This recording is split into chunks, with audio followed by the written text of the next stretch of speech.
అందరికీ నమస్కారం. కోట శ్రీనివాసరావు గారు నా తోటి నటుడు. ఆయన అకాల మరణం చెందిన రోజున నేను హైదరాబాద్లో లేను. దాదాపు ఒక 1000 మైళ్ళ దూరంలో ఉన్నాను. అది తెలిసి దిగ్భ్రాంతి చెందాను. అంటే కన్నప్ప సినిమా రిలీజ్ అయిన రోజున ఫోన్ చేసి, ఏమయ్యా చాలా బాగుందంట, మేము ఒకసారి ఏమయ్యా అనుకుంటుంటాం. మోహన్ బాబు గారు మిమ్మల్ని ఏమయ్యా అన్న పర్వాలేదా అంటుంటాడు. దాందేముంది కోట, ఈరోజు సంబంధం కాదు మంది.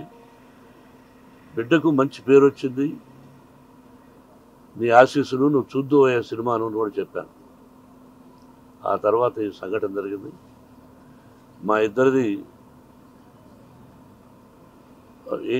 1987 సంవత్సరంలో వీరప్రతాప్ అనే సినిమాని నేను చేశాను, విఠలాచార్య గారి దర్శకత్వంలో. దానిలో మాంత్రికుడి వేషానికి పిలిపించి గెటప్ వేసి ఆ పిక్చర్లో మెయిన్ విలన్గా అవకాశం ఇచ్చాను. నా బ్యానర్లో, బయట బ్యానర్లో కానీ మేము కలిసి చాలా పిక్చర్స్ చేశాం. ఒక గొప్ప నటుడు, ఏ డైలాగునైనా అవలీలగా చెప్పగలడు. అటు విలన్ గాను, కామెడీ గాను, ఒక డిఫరెంట్ టైప్ ఆఫ్ మాడ్యులేషన్లో చెప్పగలిగిన మంచి నటుడు మన కోట శ్రీనివాసరావు. నా కుటుంబానికి అతి సన్నిహితుడు. అతని మరణం నా కుటుంబానికే కాక సినిమా పరిశ్రమకు కూడా చాలా తీరని లోటు.